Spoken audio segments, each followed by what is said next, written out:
You are now listening to Carlie's Couch. I'm Carlie. And I'm Lex. In this podcast, we discuss a wide array of topics about life and how to live your best life. Whatever that looks like for you. Hope y'all enjoy. Happy holidays, y'all. This week on Carlie's Couch, we discuss some reminders and emotional hygiene tips to help you stay grounded and solid throughout the rest of the year. Welcome to Carlie's Couch. My name is Lextopia. This is Carlie Carpio to the side of me. We hope you're having a great week thus far. We hope you're excited about the holidays, Hanukkah, Christmas, Kwanzaa, all that. Christmas, Hanukkah, Kwanzaa. Right. Well, whatever is going to get you your little presents and make you feel good and at peace. I support it. Yep, but we're going to start off with a question from the couch. And this week's question is, what do you want for Christmas? So we had one person say peace. That was probably somebody dead. Actually, no. Damn.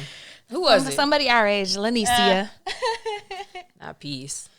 We had 4 people say travel and 2 people say cash, cold hard cash. That's real. Somebody said new tires. And they gave sizes too. So they need 2 tires that are size 22. Let me know if you're trying to trick on somebody this Christmas. I'll send you their info. That's real. She's shapely. Not Carly, gonna send you the pics. A KitchenAid mixer, which is cool because what I want is a mixer too, but not that brand. And then somebody else, last person said nothing. I have everything I want. Oh, that's sweet. That was a dad. Okay, yeah, so that's always a dad answer. Like either peace or safety of my children, which is cool. You know, it's cool because I think as we get older, sometimes it is harder to like actually think of what you want. I feel like for me, all through the year, I might think of stuff. And actually, I do have a list of things that I want but don't need. But then when it comes time to actually like tell people, then all of a sudden it's like you can't think of anything. So this is cool. This is a terrible list, but it's cool. Shout out to everybody who responded because I did that today. So shout out to y'all. But do you have anything that you already know you wanted for Christmas, Carlie? I want some new pots and pans and a new knife set. Those are okay. And then like vinyl records. I have a list too in my phone. I should have looked at it before this, but top of mind, those are the things because I'm trying to replace all my cookware that's nonstick because that stuff is terrible for you. Mm-hmm. And my knife set because I saw some really nice Japanese knives that I want, and I be cooking, so I feel like it's a good investment. That's real. What about you? I just said what mine was. Mine's a mixer. Oh, yeah. But they're like $600, so I'm like not really pressed about that. KitchenAid had a really nice green and like wood grain looking one that I was like, yo, this is future inspiration for all of my appliances. Oh, yeah. As you get older too, definitely like kitchen and home stuff will get you excited. So I was gonna say all the stuff we used to complain about when we were little. Right. So this time of year can be very beautiful, very fun, very enchanting, but it can also be a little sad too because it's so associated with family and peace and all of those things. So this week on the podcast, we're going to talk a little bit about all these different feelings that could be coming around because of the holidays and ways to deal with them. I think one of the biggest ones for a lot of people is familial stress. That can look like your parents pressuring you to come home, but maybe you don't have money and they not helping you with that. That could be being at home with them and like being in the same house for some reason. Sometimes that is very stressful, just being around them for prolonged periods of time. Yeah, because, you know, when you go home, sometimes you could fall back into particular like roles or all of a sudden you don't feel as empowered. Maybe you have very authoritative parents. And then for those who can always have a great time with their loved ones, and that's even better. But most of us got at least like a cousin that's kind of like, you're ready for them to piss you off. I had a cousin-in-law who we would open the door and they wouldn't even say nothing to us when they came in. So it was always just like, you always knew, there's those couple people you're going to have a problem with. But despite all of that, I know for me sometimes when I go home, what I try to do is I try to lean into just the time to relax and to focus more so on the fact that at least for me when I'm at home, even if my parents are going to be more conservative about things or, I can't be wearing anything at the house or whatever, right? I focus on the fact that I'm in a space where I don't have to think that hard about, my day to day, that somebody's going to be there to have food for me and all these things. And so I try to lean into that to just enjoy that time, to relax as much as I can. But I definitely, like, with conversations with my family, like, you got it. Like, I'm not trying to argue with nobody. And I'm not that person who tries to be like extra assertive for no reason. Yeah, same. I don't either, but I'm I'm also not the one to let no bullshit slide. So I'm not the fun person necessarily. I have a cousin that didn't talk to me for 2 years. He only talked to me at my mama's funeral because him and I got into it over what I consider are his dumbass political views. Yeah, I'm not going to let people talk any type of way or whatever, even like talk nonsense. I don't do well with that. And so when I'm in these spaces, I do try to be present and enjoy it. But also for me, it's like my boundary is I don't let certain things slide, but also I can't argue about everything with everybody because then I'll be stressed out. And so you just have to know going in, like, those people. If you just choose not to be around them, that is on you, and that is mad respect to you. I have people who I know who don't talk to their families or need to take breaks or don't come around if certain people are around. So make sure that you are protecting your peace that way, and not getting into conversations that are going to, like, blow you up and mess up your whole entire holidays. Like, figure out ways to maneuver around and do what you need to do for yourself. Also, a lot of times around the holidays, it's a time that you can feel a little bit more lonely than usual. For me, I know it was like the last couple of Christmases. It might have been last year that I was like, oh, I didn't feel it last Christmas. But I remember there was like a couple Christmases in a row recently where I just felt like really lonely, or I just felt like, I don't know, like I just didn't feel like a holiday at all. But also at the same time, I didn't really want to like go hang out or reach out to people. So like I just let myself kind of be in that lonely space. But you can have feelings like that, especially around this time of seasonal depression, especially around this time where it's like extra dark early and more tired. And when you have loved ones and family and other people are hanging out, if you're not living near family or friends, et cetera, et cetera. So I think it could just be compounded a lot during this time. Have you ever experienced loneliness during the holidays? Oh, absolutely. As someone who is the only person who lives out here out of my whole family, like everybody else is in Texas and Oklahoma, and I used to feel lonely, but then I have like friends and family out here, and I realized that it's a good balance of me having that alone time and processing my own feelings or emotions and what I'm going through and needing my own space, and showing up when I can to things. And so not turning down every invite, but also not showing up if I feel like I don't have the space for it.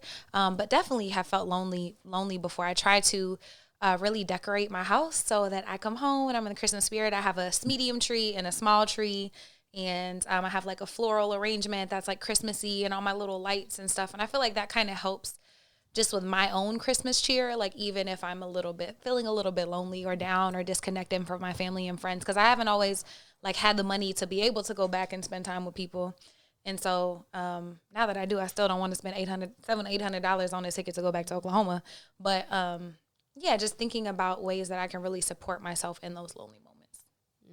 Yeah, so those are a few good tips that she just gave about getting your environment together and, just doing what you can to be able to even enjoy yourself in your own space. Another big one is grief around this time of year, because people are getting together with their families and having dinners and doing the most. And, so many people lose people every year. And so the dynamics can be very different for you around this special time if you have lost somebody. Probably doesn't matter how long ago you lost them, because sometimes you have memories with certain people and special loved ones that you want to remember around this time as well.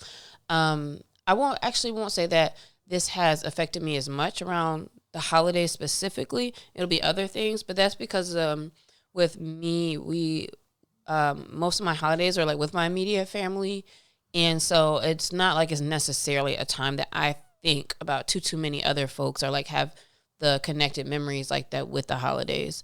But definitely for a lot of people, it can be a hard time. Yeah. And my mom passed right before Christmas a couple years ago. And so, and she was a single mom for a large part of my life. So when I think about my immediate family, it's me and her. That's my dog, and she's no longer here. And so I see, like, if I let myself, I see how I could fall into a spiral of feeling very alone, very lonely, let grief just be overwhelming. And so what I'll say is if you're missing somebody or feeling grief, it could be grief of a relationship because last year y'all was engaged, this year y'all not together, whatever is happening, really letting grief happen because you can't fight it, just letting it wash over you, but then also having a plan, like talking to your therapist, making sure that you are doing some things, walking with a friend. If your friend's family invites you over, maybe go for a little bit and then go do whatever you need to do for yourself. But me and my friend Desi, her mom also passed, and last year we both made the agreement that we're gonna super decorate our homes and like really just celebrate our moms in that way, and that was really helpful. And so again, going back to that, if there's a tradition you can start for yourself that will bring you joy or bring you peace, maybe you go visit their grave, maybe you go to the beach. I've done that on holidays if you live in LA. But thinking about what do traditions look like for you and maybe how you can rewrite them and celebrate the memory of someone that might not be in your life anymore. And be considerate for, friends and loved ones that, may have lost somebody recently, especially around this time of year. Because if you kind of notice maybe people are isolating themselves or are a little down, then that may be part of the reason. So maybe you can do something to help be an ear or shoulder or cheer them up as well during that time. Yeah, I always appreciate the people that check on me and don't like put pressure on me to show up, but still invite me to things. That means a lot. Like, and I'll let them know like, oh, I can't do it today, but thank you for thinking of me. Like, it means a lot to me. Like, shout out to my friends for Thanksgiving. They did that. Like, hey, here's the place and time. Let us know if you want to come. Like, oh, I can't, but can you bring me a plate? Bet. Perfect.